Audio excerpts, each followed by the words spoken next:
Hello and welcome to this week's broadcast of Truth Be Told with Tony and Eddie. I'm your host, Tony Sweet. And I'm Eddie Connor. Well, we are thrilled to have back with us Emmy Award-winning producer and investigative reporter Linda Moulton Howe, and she is going to be on our first 2-hour special. Ooh, and we can't wait.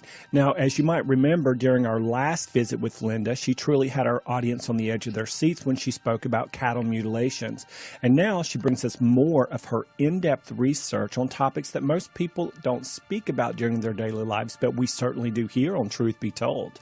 You'll also recognize Linda from her informative talks on Coast to Coast AM. Because of her expertise, she is often sought for, such as Ancient Aliens, and also numerous other radio and television outlets from around the world. Tonight, our fans will effortlessly tour the universe with Linda as she informs the world.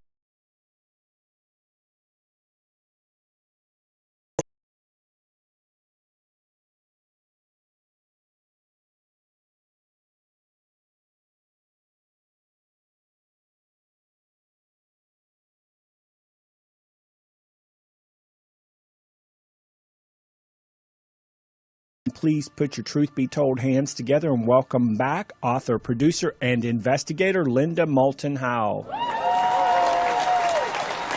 Linda, we're so excited to have you back.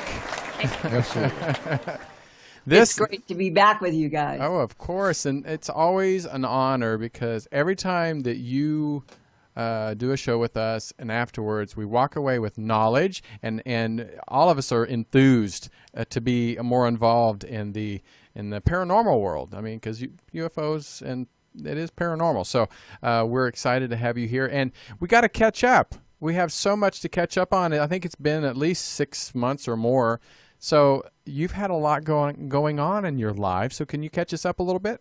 Yes, but can we start with an update that everybody should take paranormal out of the dictionary, out of encyclopedias, and out of their use, because it is a word that is loaded with the baggage of ridicule from the past, like the words UFOs. Right. And what I can say with great confidence to any audience today, that whether it's animal mutilations or evidence, physical evidence, that there is an alien presence on this planet, that it is indisputable. And when you add on all of the whistleblowers that have talked with me and with others over, for me, the last 36 years, that I've had enough face-to-face with people. One man was dying, and I was able to meet and talk with him. And I will never forget how the tears came in this man's eyes. And he said, Linda, they talk about signing non-disclosure agreements and that you will be sworn if you're in the CIA or DIA for your entire life until you die. You cannot talk about extraterrestrials, back engineering, ET technology, or you will be put in prison. Your family will have no Social Security or pension and all of that. And he looked at me with his eyes filling up with tears, and he said, the truth is, Linda, it is so strange, so difficult, and so disturbing that none of us ever wanted to take home what we were doing to our families. Now, when you get that kind of a sentence from somebody who is passing on, and they have nothing to gain. Mm-hmm. I promised anonymity. No money is exchanged.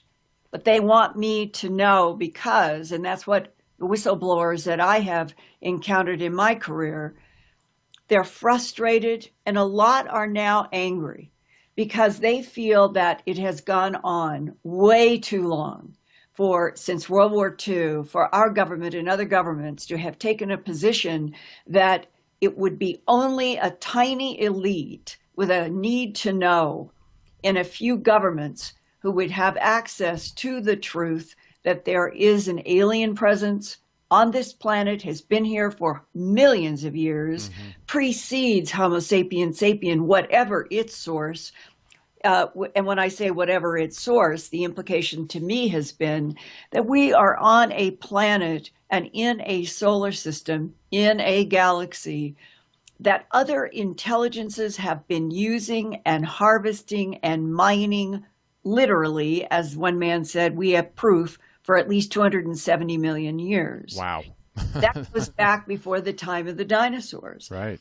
And when I said that to one of these whistleblowers, well, that's before the time of the dinosaurs, he looked at me and his eyes narrowed and he said, well, one of these groups that we're dealing with made the dinosaurs, and they treat this planet as one big laboratory where genetic mixing and matching of genes is something that they have done. And he said, not only did they make the dinosaurs, but the centaurs, the unicorns, all of the so-called mythological creatures that have been found carved and in ancient texts, he said they all existed.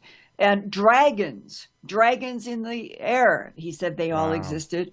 And then he brought my attention to what I think is really a very significant bottom line about what are the agendas and the calculated strategies of very advanced intelligences with this planet, other planets, and throughout the at least the Milky Way galaxy.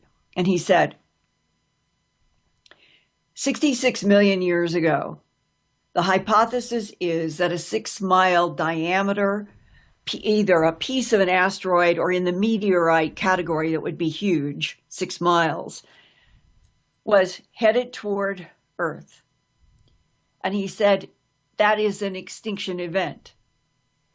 And that what they call the extraterrestrial biological entities, for people who may not be aware, the categories of ETs were introduced to Ronald Reagan in a 1981 briefing at Camp David. They broke them down into 5 types, starting at the top, extraterrestrial biological entity known by the acronym EBEN. That's EEBEN. That's what it stands for, extraterrestrial biological entity. And they told Reagan that the next 2 on their list of 5 were made by the EBENs, cloning and hybridization. One of the categories, the archeloid, was defined as, this is in the briefing for Reagan that has been leaked, but it was called rapid cycle cloning. That's right there in the briefing. That the rapid cycle cloning was used by the EBENs, collecting other genes to create archeloids that stand approximately 5'3" to 5'6" inches with huge, big, beaked noses, vertical pupil eyes, skin that appears to have lizard pattern, which places it in a reptilian category, and a head that comes up in a long dome. And where do we hear about that all the time in the modern world? The Paracas skulls down in South America. Well, as far as I know, those Paracas skulls, they are real. That has nothing to do with binding heads, which is what counterintelligence says all the time. Those are real skulls of real non-humans with exaggerated long skulls. And if you go to the British Museum or to the Louvre, or I'm leaving out the Middle East now, where everybody used to go, but it's too difficult. But thank God that France and England had the foresight to bring so much of the Assyrian, Babylonian, Sumerian, I'm going to say, artifacts into the museums in the 100, 200, 300 years ago. If they hadn't, look at what has happened in Syria, the complete and total destruction. And what I'm heading is that these types that the EBENs made are represented from the whistleblower I was talking. We had a very frank discussion. The Anunnaki were an extraterrestrial civilization, and so were the Greeks. And that in the list to Reagan, with the EBENs on top, using rapid cycle cloning to make the archeloids were part of the Mesopotamian overlordship. And then the next one on the list were the quadloids, and they are beings that have four appendages. But they were, according to this briefing that was given by Bill Casey, who was put as head of the CIA by Reagan when he became president. Casey is leading the briefing. If the Ebens took genetic material from reptilian lizards and praying mantis insects, and that hybridization are these quadloids. The fourth, they called heplaloids. Heplaloids. Yeah, the government did not give any definition to Ronald Reagan, at least in the publicly released transcript, which is puzzling. In Latin, hepla is the number 7, and it may have something to do with, and this is just speculation, 7-foot tall, white-skinned, tall whites that may be related to Anunnaki. And why that would have been left out of the transcript, I think, relates to the fact that tall whites do have a habitation on this planet now underground. The fifth, the most interesting on the list in some ways, was Trantaloid, Trantaloid. I can't quite find anything that makes quite the sense as the others of Tranta, but it's defined for Reagan as an insect species 1,000 years in advance of us. And that not only is their technology capable of neutralizing gravity, moving through black holes, crossing space and time without time, that they come from a section of the cosmos in which whatever their planetary system is, it appears to have elements that do not exist, even in our solar system. And that raises a fascinating issue about, we're in a big universe, 13.9 billion light years. There are these, I'm going to call them sort of waves of evolution. Michio Kaku refers to it as possibly, he would say in an intelligence category 1, 2, 3, 4, and that in a 13.9 billion light year universe, that you might have time, if you divide 14 by 4, let's say, or 5, that you would have 4 or 5 epochs in the life of the universe so far for some kind of life to have evolved in epoch 1, 2, 3, and we would be in 3 or 4 now. And that this idea of other intelligences being so advanced that they handle light, suns, gravity, which is what Michio Kaku has talked about in his books now for years, that advanced intelligences would be harvesting energy from suns, that they would already know how to neutralize gravity. They would know how not to have to go through Euclidean geometry, meaning on the Earth, a Euclidean geometry route would be an ant that must go forever close to the ground, or us who must go in cars and even planes in the sky. We're still moving in XYZ axes, and we're still having to go from point A to point B to point Z on a sphere. If you fit the category of what is described in the Ronald Reagan briefing, you have been able to master neutralizing gravity, and then the way it's described to me, this came right from a man who had worked at Wright-Patterson and MIT, and he was developing ring lasers, and he told me face to face, he said, we are dealing with intelligences in this universe. If they are here, where my fingers maybe you can see, and this is, let's say this is the Milky Way galaxy, and they're 7 billion light years away in some other part of the universe. And they want to come to Earth. The way he did it, he put his wrists together and he kind of made a 90-degree angle, and he said, All they have to do is spend space and time in Wow. touch, point to point. And Wow, that, that's awesome. yeah, that physicist who also, I mean, I've never revealed a single name of anybody who ever asked for anonymity, but I have tried as credibly as I could to report what they have wanted me to know, and realize I always run that risk. Any reporter who worth their salt who says I have to go background, I have to say anonymous, it weakens our ability to leverage in a credible I way bet. all of this information. But I started this whole jazz riff with, I have great confidence in what I'm going to say to you, and everything I'm saying I think is absolutely true. And that the idea that we have point to point travel existing in advanced civilizations would explain something else that has always been a mystery.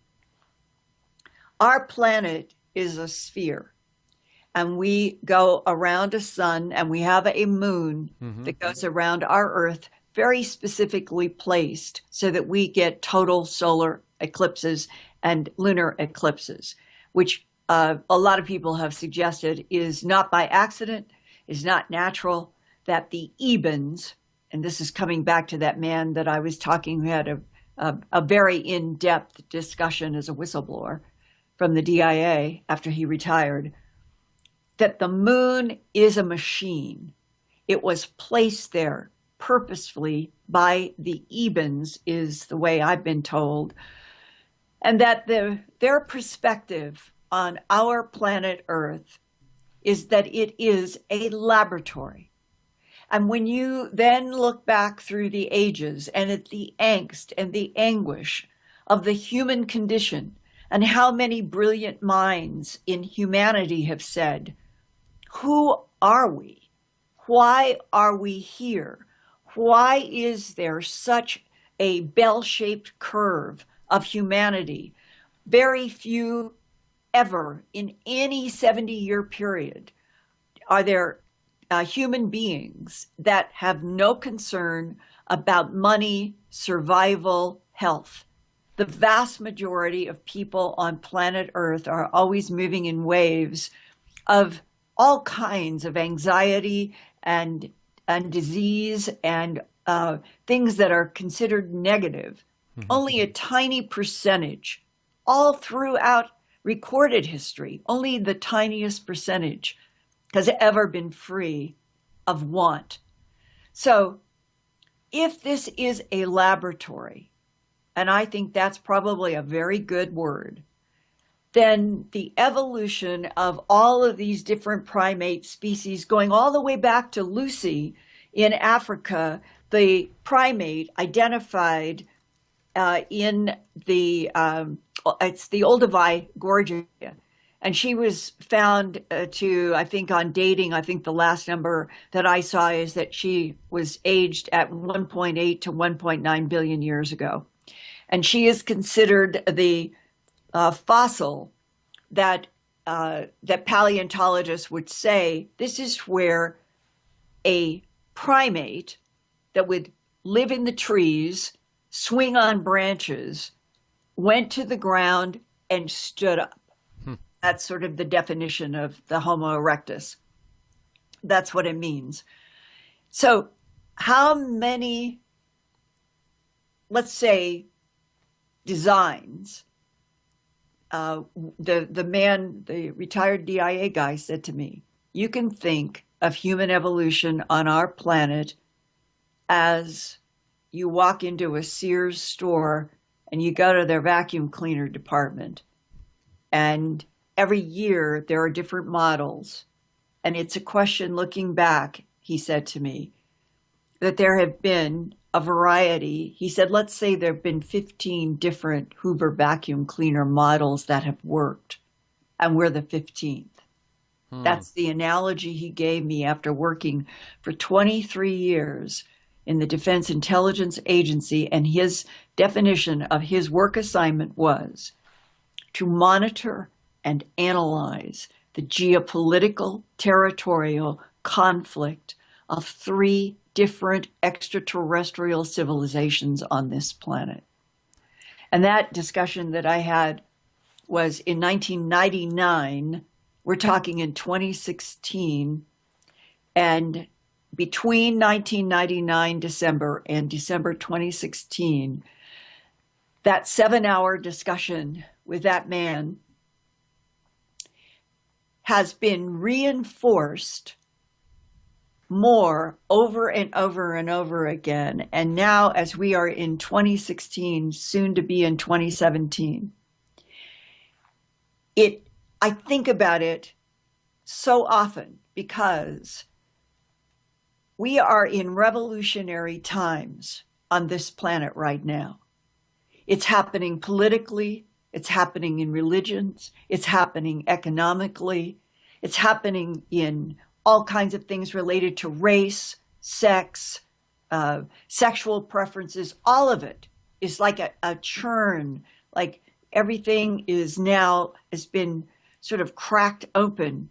And yet, in these revolutionary times of humanity, we still are on a planet in which something long ago succeeded in slamming the door shut on any other intelligent life in the universe, saying to evolving, developing humanity, probably at least consciously to Neanderthalensis, I think they were very smart, that put in kind of a context, a box around social development and even economic development. We are the only life forms in this big universe.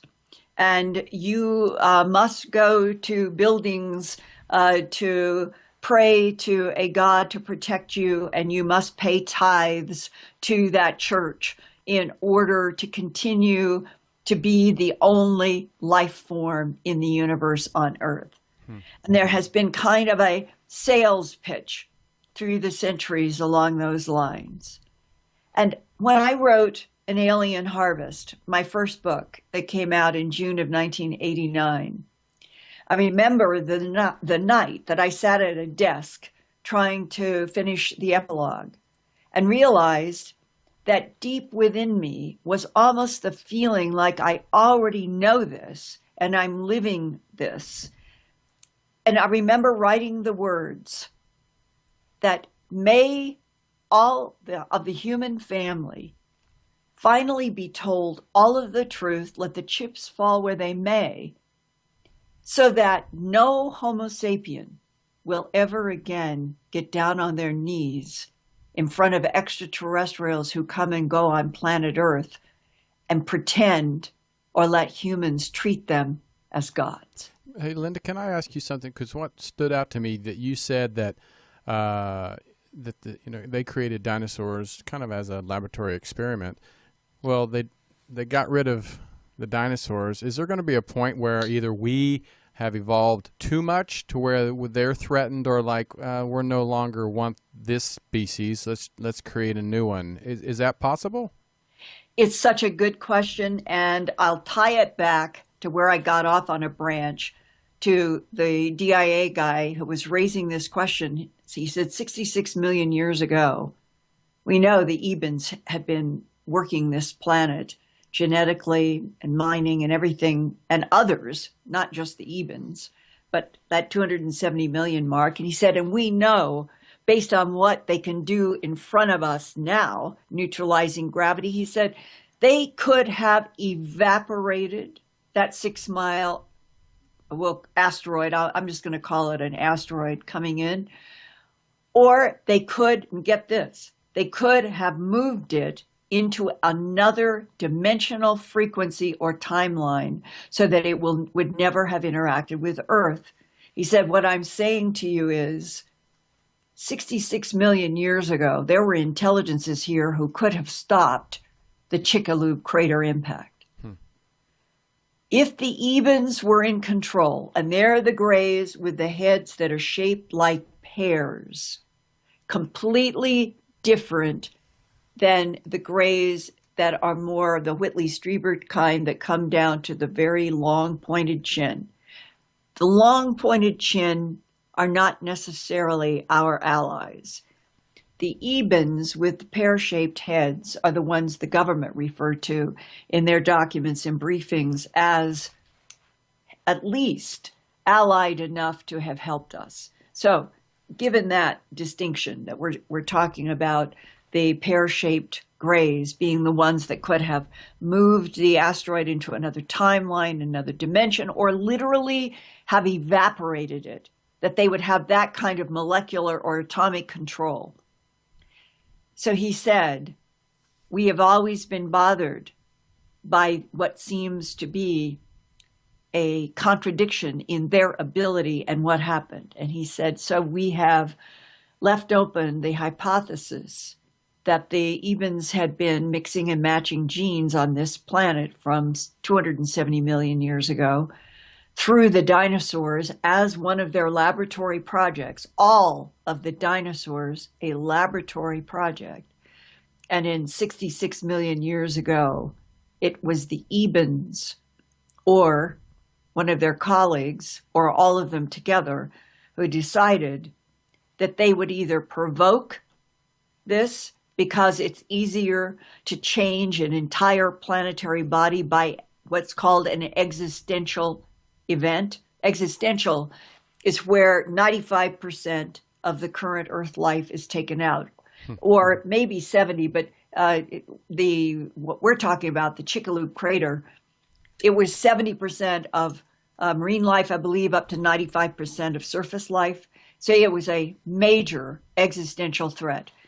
What happened after the nuclear winter, which is the skies would have been filled with darkness from the fires and from everything that happened? All trees and plants, everything on the surface died. Okay. So he said, when you study the evolutionary history of life on this planet, the thing that stands out when you come out of the 66 million year ago extinction event is like a spike, if depending upon the timeline. You know, if you make your timeline long, it looks more hilly. If you make the timeline of what you're doing in a graph more collapsed, you get spikes. And he said the spike that came after the extinction event of the dinosaurs was the rapid rise of mammals. We are mammals. The chimpanzee and the primates in Africa, those are mammals. And so here comes this spike that ends up for the next 66 million years beginning to flourish and dominate. And finally you get to Lucy as the identified primate that stood up in Africa about 1.8, 1.9 million years ago, and is looked at by paleontologists as the beginning of the standing up primates that kept then evolving in cycles of different sizes, abilities.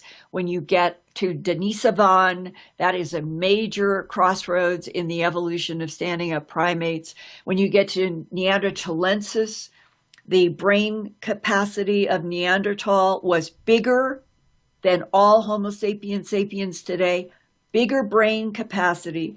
And we now know they put flowers on the graves of their dead ones. And a new kind of revolutionary thing that is beginning to happen, where the Cro-Magnon Homo sapiens sapien overlap with Neanderthalensis about 40,000 years ago. That's us evolving into modern man, starting in this cross-section with Neanderthalensis about 40,000 years ago.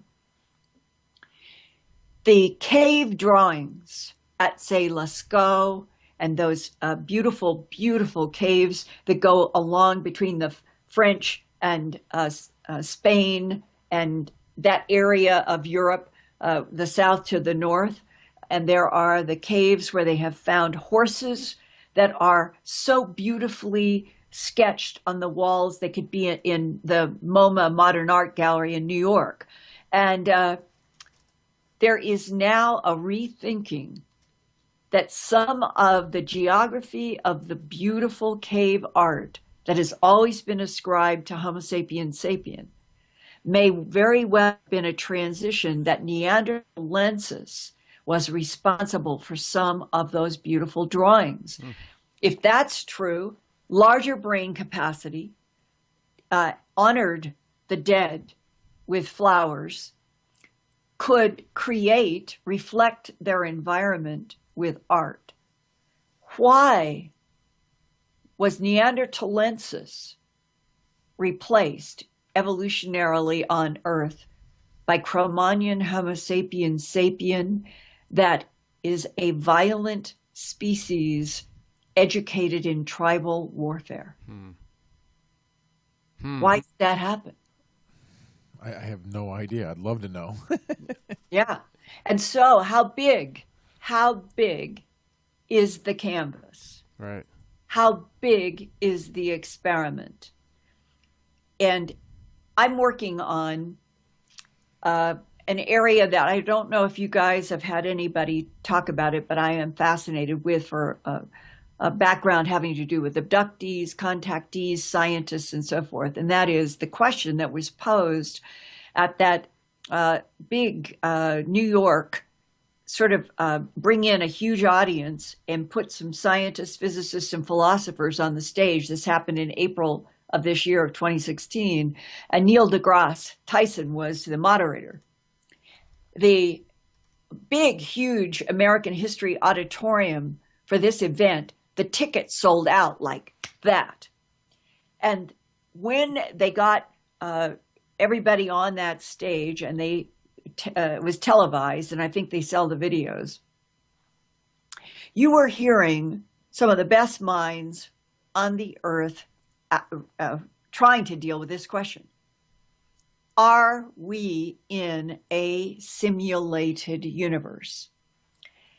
And the reason that they came together is because of strange things that have been discovered at the Large Hadron Collider in Geneva.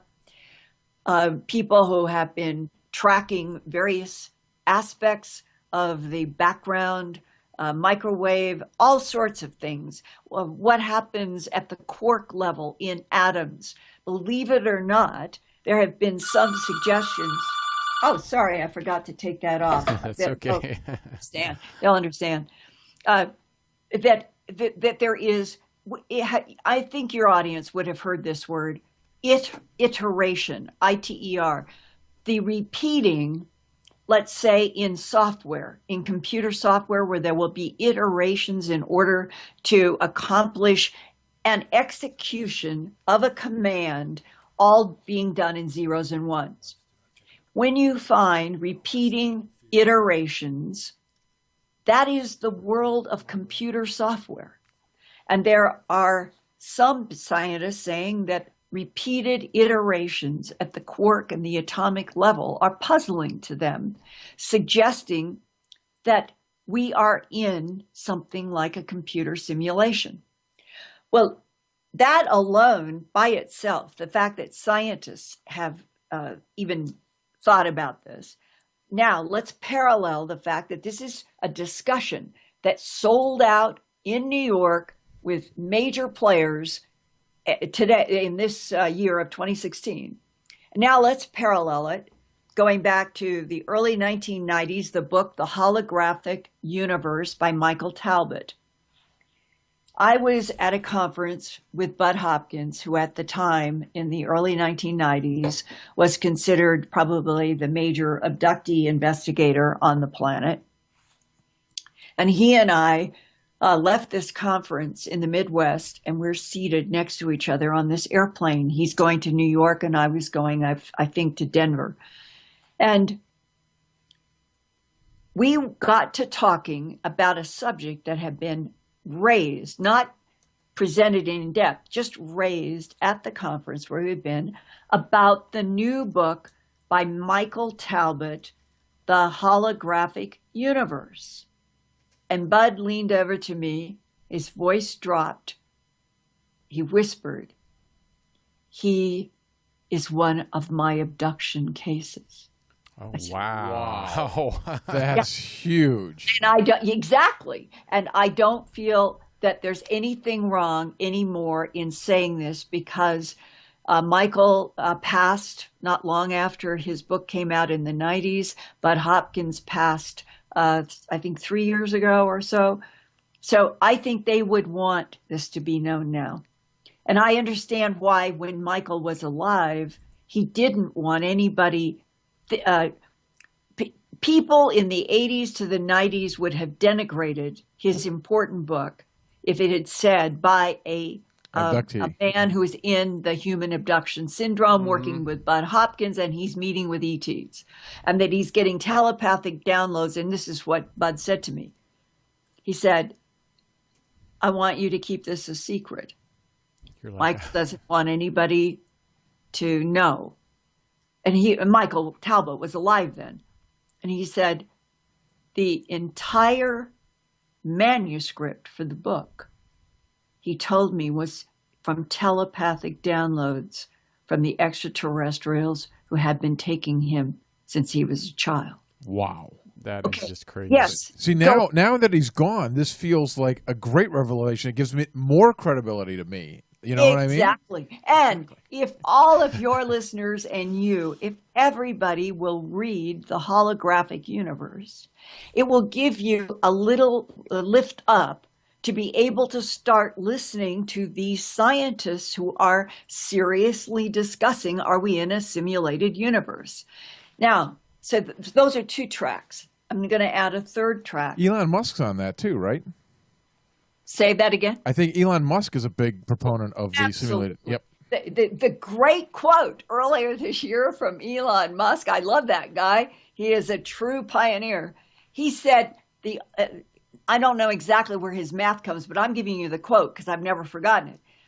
It's 1 billion to 1 chance that this universe evolved naturally. Right. Yep. Okay. Now, we've got scientists. We have Michael Talbot, an abductee. I'm now on, it's going to be on December 20th. I do my 3 hours on Coast to Coast AM on the 20th on Tuesday instead of the Thursday because I'm working before Christmas. And on December 20th, I'm going to have two of my 4 half hours are going to be with one of the most fascinating interviews that I have ever done in my professional life, with somebody who is in the contactee category more than an abductee, meaning the contactee going all the way back to the early 50s, especially in England. There were people who would say that they met a tall blonde. In Europe, it was almost always a tall blonde, not a gray. And they had telepathic images, codes, hieroglyphs put into their mind. And it was very disorienting to people, but they were called contactees because they didn't go on a spaceship. They were not zapped out in their consciousness. They would meet somebody that was usually 6 or 7 feet tall, and they would get information. So in this interview that I'm going to be doing, and I'm talking about it now in our interview because I think it is so important for people to start moving their minds in these directions. This is a contactee who dealt with blondes, who dealt with little grays, which he said obviously to him were androids. That's a programmed robot, but made out of organic flesh. And that in this huge period of his life, when he was having these extraordinary interactions, that when he got to be an adult male, and I'm not going to say anything more than, he has an event that ends up taking him from his point of view to another dimension. Astounding, astonishing. This is not, he's not a person who overstates. He's not a person who flowers. He's the opposite. He is a calm, understated human being who has had the most extraordinary insight into what?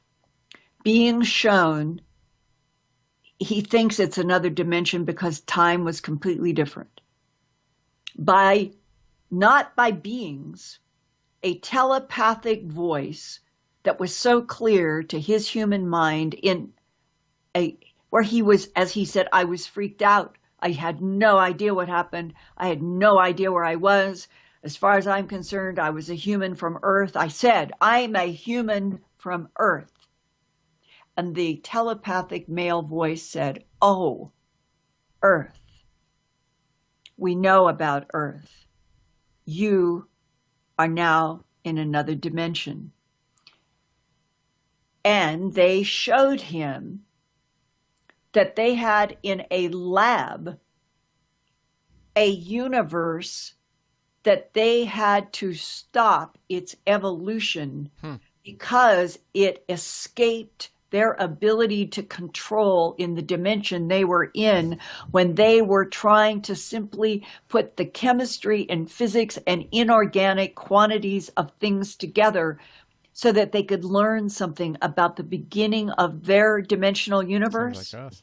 And when it started to take off, it scared them, they're telling the contactee, and that there was a technological apparatus around this universe they were showing. He could see scintillating lights in it. And then he began to understand the man was, that's our universe. And then the man said, yes, we made your universe. And in the process of doing it and escape control, we have learned that we are inside another universe. And all of a sudden, the idea of the Russian nesting dolls, that you could be in a universe that's inside of a universe that's inside of a universe through infinity, and how complex is all of this? And if this is true, I can offer this as fascinating insights at the end of the year in a radio broadcast in which I'm not trying to proselytize. I'm not trying to say this is going to be a broadcast about known facts. I'm saying here are these, I've given you the parallels of current physics, Michael Toblet's holographic universe, and this extraordinary contactee who is broadening my own mind in saying, is it possible that this universe encapsulates another universe, and this universe is in another universe, it's in another universe, and could that begin to start pointing us in the direction that dark matter and dark energy and the mysteries of the singularity, how did this universe come into being, and what was its existence before? These are all fundamental to quantum physics today. They are profound and true physics questions. What if nesting universes or parallel universes or clustered universes would begin to point us in the right direction of physics? I think if we were all, the whole human family, tonight at midnight, no matter what the time zone, we all had this Twitter that led to Facebook, that led however Trump and company wanted to do it. We're not alone in this universe. We apologize for, since World War II, keeping this a secret. Everything is becoming too complex. We're being pushed to Mars because there may be threats on Earth. Elon Musk is going to get our first human frontier posted on Mars because it's absolutely necessary for human survival. See, those are the words I think should be being said to us, not to scare us, not to scare us, but to finally start telling the human family the truth that there are existential threats, as well as there are, Tony, there are allies. They care about us. They have been the avatars of history. Humans may have the most precious souls in this universe. There is a reason for us to survive. But how are we going to survive ourselves if the only priorities on this planet are the Kardashianism of the world, money, sex, clothes, what you look like, when the very thing that is of interest to the non-humans and may be the only e-ticket in the cosmos is our soul? And we're not being taught anything truly about the relationship of the unseen soul to the photons of this universe that may be entangled, and that might be the entanglement of photons might be related to the universe below and above. If we knew the true physics, if we knew reincarnation is real, if we knew that when matter succumbs to entropy, that we're in a universe, entropy is the constant winding down of energy to what we call death. If we all knew, I don't mean mythology or religious text, if we knew for a fact, and it would have to be somehow demonstrated, and maybe that's what Christ and Buddha and Krishna and the avatars of history were trying to do. You humans don't understand what happens at the moment of death, and we are going to show you.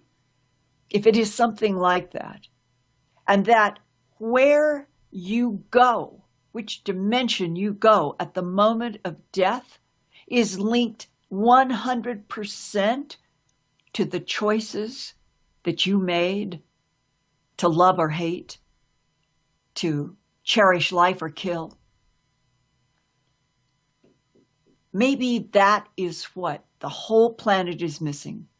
And if that were put back in front of us, this is the real living truth, not Kardashianism.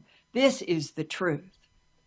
Maybe all of the tribal warfare, the provoked warfare that I think ISIS is provoked by something that is very negative. I'm saying that. Right. One thing that really popped into my head when you were talking about this is, I can't believe, honestly, we don't have but maybe 10 minutes left, and I'm like, I can't believe how fast this I feel goes. like it's been on for 4 minutes. I know it. You're always like just amaze me. So, first of all, Matrix comes to mind, the movie itself. Exactly. Because when you think about it, how they can bend time and different parallels and stuff, that popped in my head. But second, when you're talking about the, I don't see how humans at all have any bargaining power at the table between aliens or UFOs or extraterrestrials and ourselves. I just don't see how we have any bargaining power. But what popped into my head, and you can correct me maybe if I'm wrong, that they negotiate with our leaders to keep us, the people, down. Dumb, So blind, and ignorant. Because if otherwise we would revolt. So we need to have those leaders negotiated, our leaders negotiating with them. But I must say this. Yes, I understand what you're saying. But when I was stressing we have allies, one of the stories that's so important, I'm glad I'm saying this here at the end, that in 1949 is the understanding that I have when this occurred. It was in the Roswell region again, but it was not the July 2 to 5, 1947. This is 2 years later. There's another crash, another retrieval. Military, Project Pounce, Moondust, those guys, by then, they knew. They had orders. There were divisions. There were those who dealt with the dead. There were those that dealt with the alive. They knew exactly where they had to go. Everything was quite organized and orderly.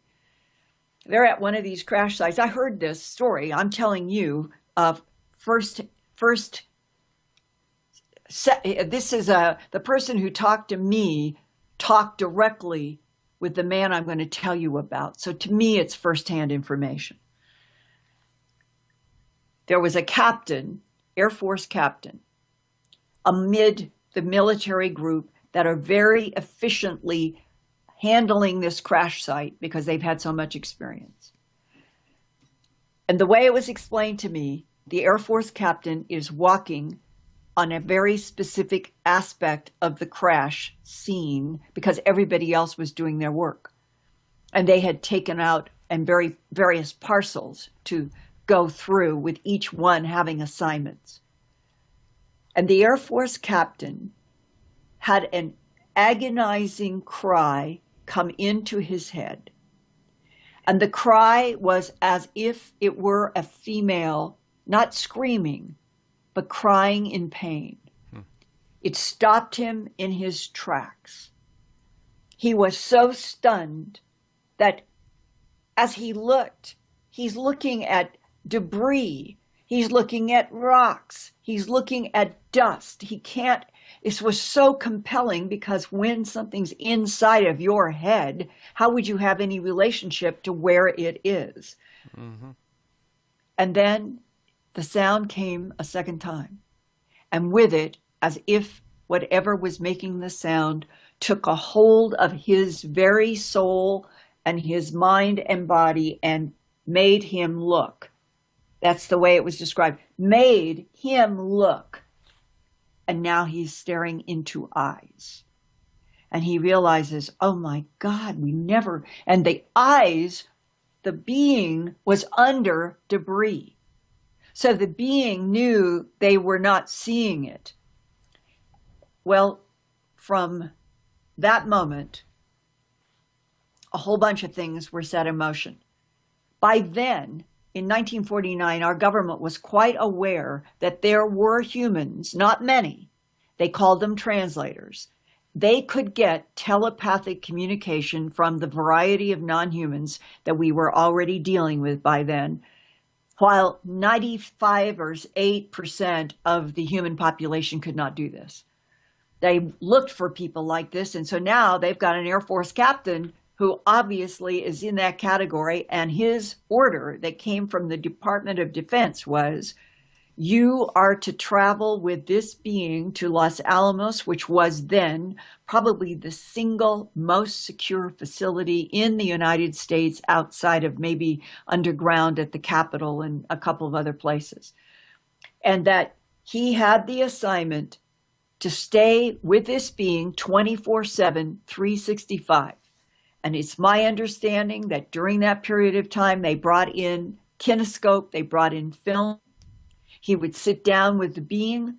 He would tell, our government has this. It's been described to me, how the being and this man sat next to each other, and the captain could tell the Department of Defense, this is what the being is saying about the universe, about physics, about the earth, their relationship, that this being is was an engineer on a craft, that he is not a sophisticated physicist, but he knew all kinds of things about our universe that our physicists did not know.